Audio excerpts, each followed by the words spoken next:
For an entire year, nobody knew where Ryan went. No posts, no parties, no late-night gaming sessions. He disappeared so completely that people started making jokes about him. Bro probably gave up on life.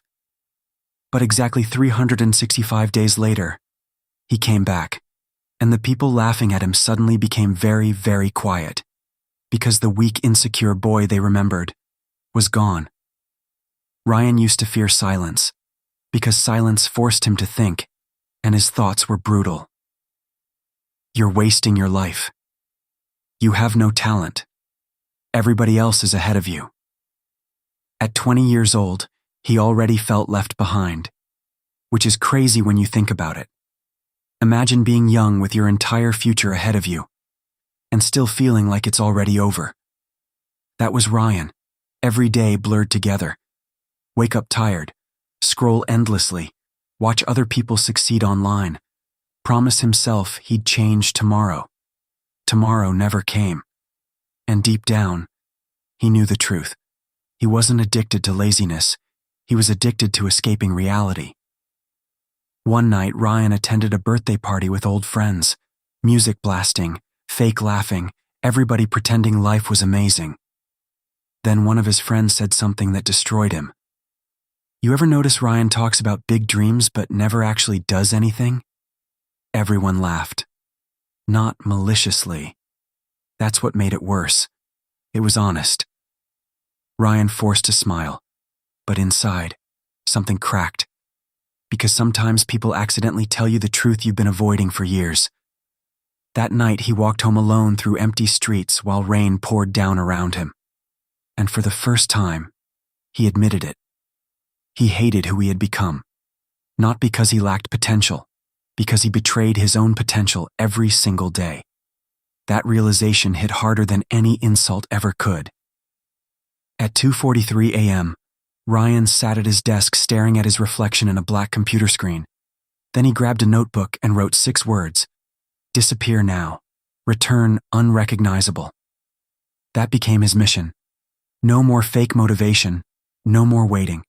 No more consuming. Only building. The next morning, he deleted every distraction he could think of. Social media, games, streaming apps.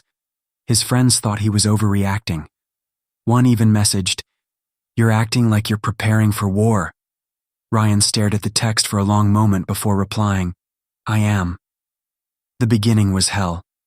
Nobody talks about that part honestly. Self-improvement sounds cool online.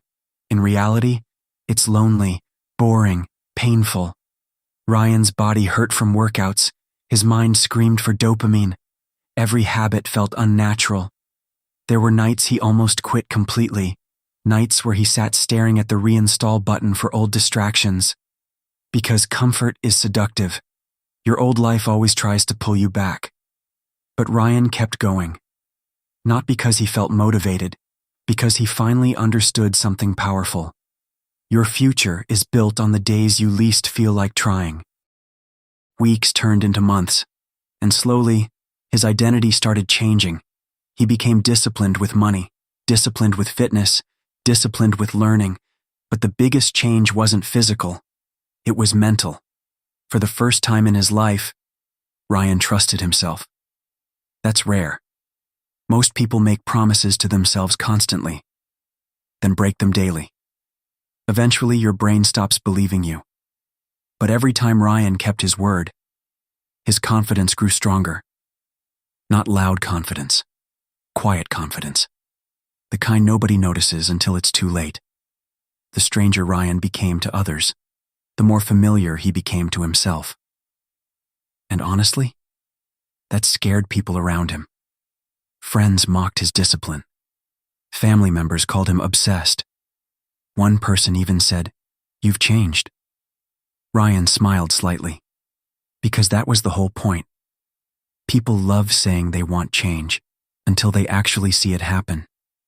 Then it makes them uncomfortable, because your discipline reminds them of their excuses. Exactly 1 year later, Ryan returned to the same birthday party. Same house, same music, same people. But this time, everything felt different. He walked in calmer, sharper, stronger, not because of muscles, because of presence. People noticed instantly. The same guys who once laughed at him now asked questions. How did you transform like this? What's your routine? What changed? Ryan looked around the room quietly, then said something nobody forgot. I got tired of watching my life through a screen. Silence. Because deep down, everyone there understood exactly what he meant. Later that night, one of his old friends pulled him aside and asked, "What's the secret?" Ryan laughed softly. There is no secret. Then he continued, most people know exactly what they need to do. They just can't handle being uncomfortable long enough. That was it. That was the difference. Not talent, not genetics, not luck, endurance. The ability to suffer without escaping. That's what creates transformation. Years later, people would describe Ryan as disciplined, but they never saw the real battle. The nights he wanted to quit, the mornings he felt empty, the loneliness, the self-doubt. Transformation isn't glamorous while it's happening. It's ugly, it's repetitive, it's silent. But one day, you wake up and realize you became the person you once envied. And maybe right now, you're standing at the exact same crossroads Ryan once stood at. One path leads deeper into distraction. The other leads into discomfort, discipline, and growth. One path feels easy today and painful later. The other feels painful today and powerful later.